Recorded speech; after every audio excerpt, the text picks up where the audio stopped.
नमस्ते बच्चों, good morning.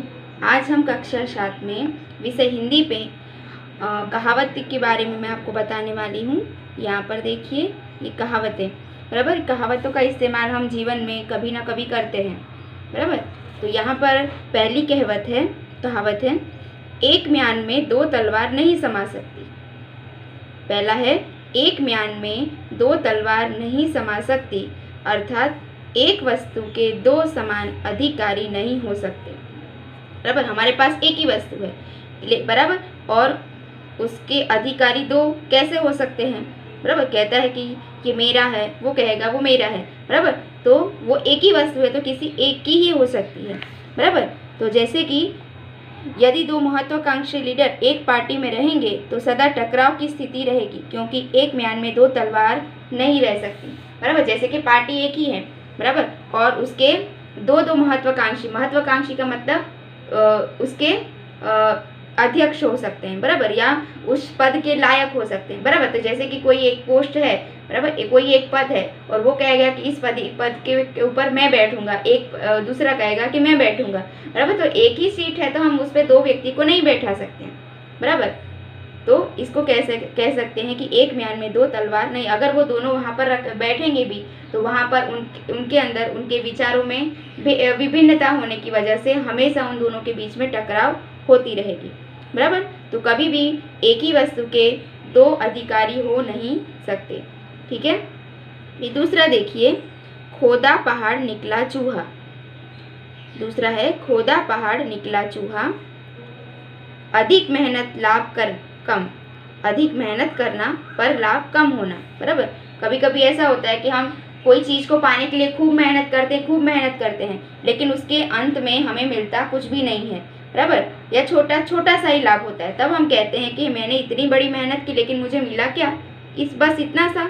तो हम मतलब कह सकते हैं कि अधिक यानी कि ज़्यादा मेहनत और लाभ कम होना, बराबर। यहाँ पर हम ये कह सकते हैं कि ज़्यादा मुनाफे के लिए उसने बड़ी होटल बनाई थी, बराबर। कि कोई एक व्यक्ति होता है, वो कहता है कि मैं यहाँ पर अगर होटल बनाऊंगा तो मुझे बहुत ही लाभ होगा, लेकिन पूरे साल में उसको नाम मात्र का ही मुनाफा मिला, यानी कि थोड़ा सा ही मुनाफा, यानी कि फायदा, बराबर, थोड़ा सा ही फायदा होता है। तो तब वो ये कहावत बोल सकता है कि खोदा पहाड़ और निकला चूहा, यानी कि पूरा पहाड़ खोद डाला लेकिन वहां पे सिर्फ एक छोटा सा चूहा मिला, बराबर।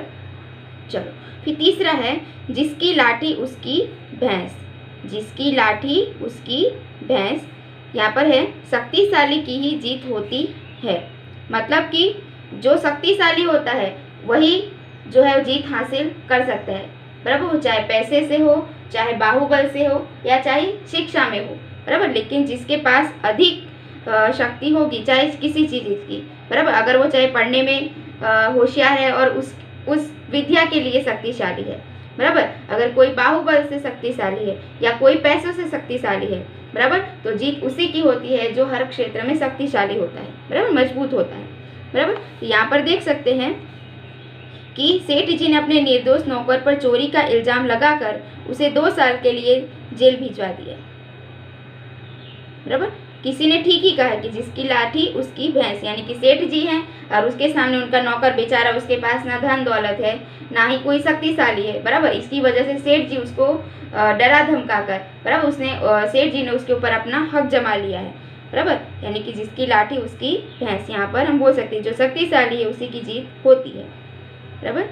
चलो, फिर चौथा है कि चांद पर थूका मुंह पर गिरा।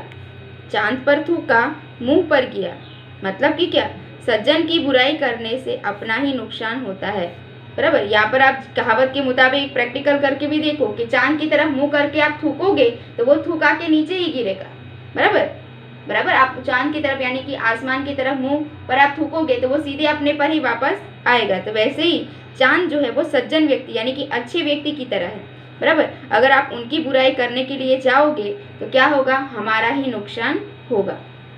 चलो, बराबर। तो एक पत्रकार ने एक संत की निंदा की। पत्रकार, बराबर, वो एक संत होते हैं, महान व्यक्ति होते हैं, उनकी निंदा करता है, उनकी बुराई करता है। उसने उनके बारे में कई उल्टी सीधी बातें लिखकर छपवा दी।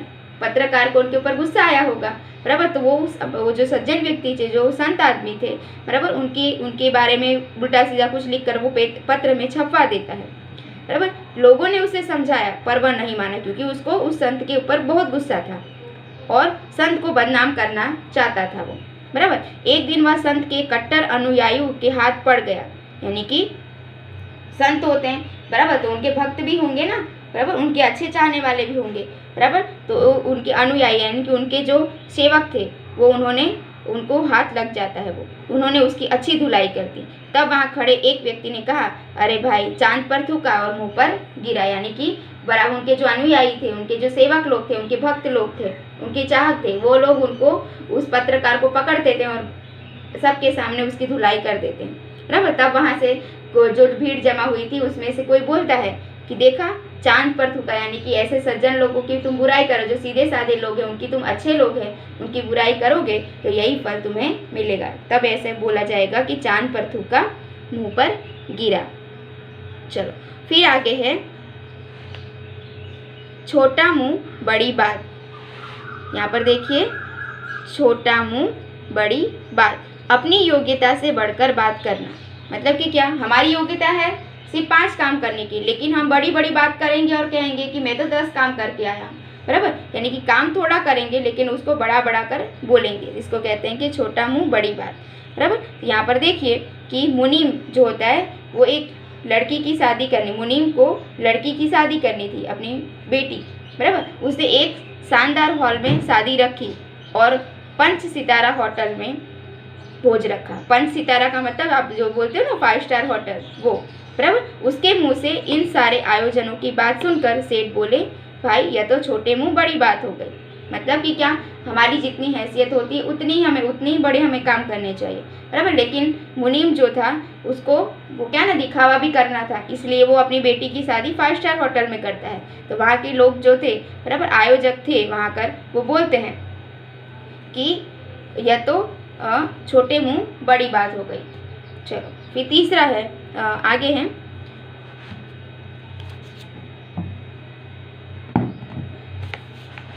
यहाँ पर देखिए,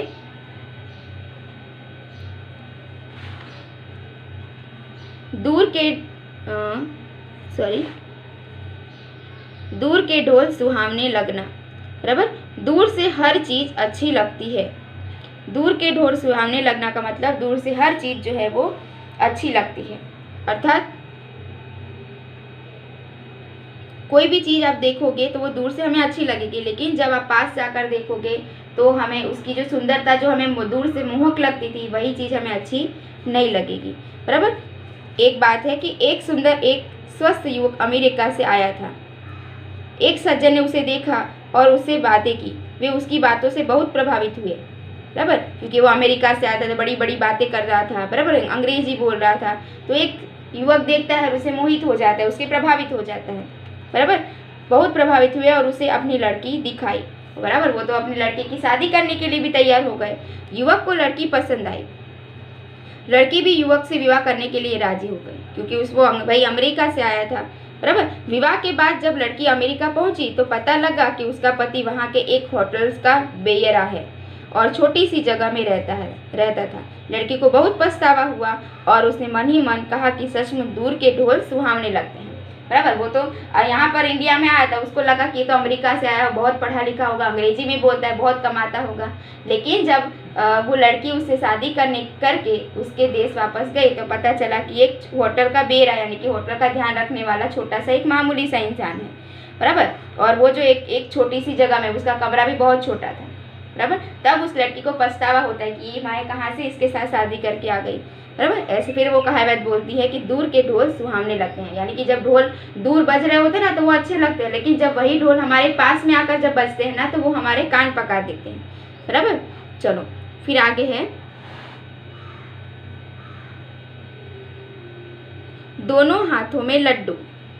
यहाँ पर एक कहावत है कि दोनों हाथों में लड्डू, अर्थात दोनों तरफ से लाभ, यानी कि हम एक काम करने के लिए जाते हैं लेकिन हमारा 2 काम हो जाता है, बराबर। तो दोनों हाथों में लड्डू, तब हम कह सकते दोनों तरफ से हमें लाभ होता है, बराबर। तो एक है कि बाबर के पास सिर्फ 12,000 सैनिक थे, बराबर। इसे इब्राहिम लोदी के 1 लाख सैनिकों से लड़ना था। क्या होता है कि बाबर जो थे एक राजा थे, तो उनके पास ही 12,000 सैनिक होते हैं, लेकिन उनका जो दुश्मन होता है इब्राहिम लोदी, उसके 1 लाख सैनिक होते हैं और उसे लड़ना होता है, बराबर। तो बाबर के सैनिक घबरा रहे थे, क्योंकि कहाँ 1 लाख और कहाँ 12,000, बराबर। तो जो बाबर के जो सैनिक थे वो घबरा रहे होते हैं, बराबर। उनकी लड़ने की हिम्मत नहीं हो रही थी, उनकी सैनिकों की संख्या ही देखकर, उनको हताश होते देखकर बाबर ने कहा, वीरों, हम युद्ध में जीतते हैं तो हमें विजय मिलेगी और हारते हैं तो जन्नत मिलेगी, बराबर। तो उनको दिलासा देने के लिए बाबर ये कहते हैं, अगर हम हार जाते हैं तो हमें क्या होगा, हमें वीरता यानी कि हम शहीद हो जाएंगे, बराबर। अगर हम पहले तो हम युद्ध जीतेंगे तो हमें विजय मिलेगी यानी कि जीत हासिल होगी, अगर हार भी जाते हैं तो हमें जन्नत मिलेगी, बराबर, यानी कि हम शहीद कहलाएंगे, बराबर। इस तरीके से हमें दोनों तरफ से फायदा है, तो हमें ये युद्ध लड़ना ही है, बराबर। कोई सा भी काम होता है, बराबर, कोई सा भी हम काम करते हैं, बराबर, तो क्या होगा कि जैसे कि अगर वो काम हमें सफलता मिलेगी तो हमारी जीत है, लेकिन अगर हार मिलेगी तो भी हमें उस कार्य में हमें अनुभव मिलेगा कि वो काम हमने कैसे किया, दूसरी बार वो गलती नहीं करेंगे, बराबर। ऐसा अनुभव भी हमें मिलता है, सीख भी मिलती है, बराबर।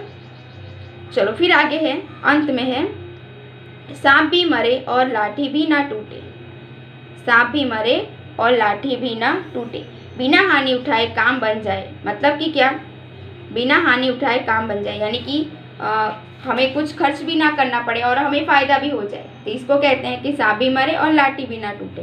तो एक कहानी है यहाँ पर, एक सतगृहस्थ को अपनी ज़मीन पर बनी अतिक्रमण वाली झोपड़पट्टी की जगह वह वृद्धाश्रम बनवाना था।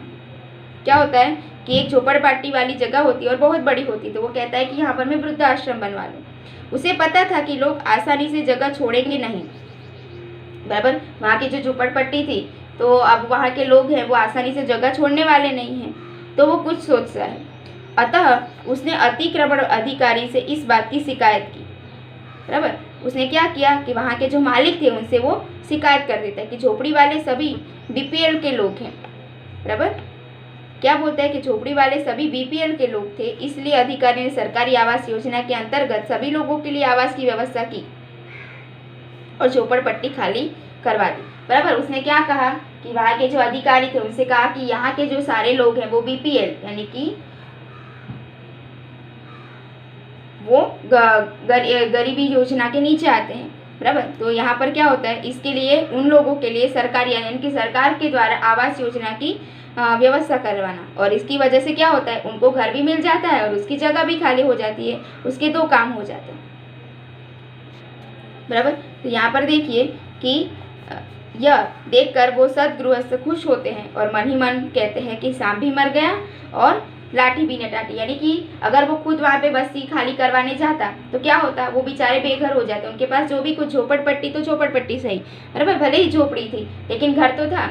अब उनको क्या होता है कि वो सरकार से उसकी शिकायत कर देता है, तो सरकार कहता है कि ये तो बीपीएल वाले लोग हैं, यानी कि गरीबी रेखा के नीचे आते थे, इनको तो सरकारी आवास योजना मिलनी चाहिए, उनके लिए सरकारी आवास योजना बनाई जाती है, उनको घर भी मिल जाते हैं और इस व्यक्ति की जगह भी खाली हो जाती है, बराबर। और फिर वो अपना क्या करता है कि वहाँ पर उसका जो गृहस्थ आश्रम बनाने का सपना था वो भी पूरा हो जाता है, बराबर। तो ये जो मैंने आपको यहाँ पर कुछ 8 कहावतें सिखाई हैं उसका आपको अभ्यास करना है और अपनी कॉपी में लिखना है। तो आज का वीडियो यहीं तक है, धन्यवाद।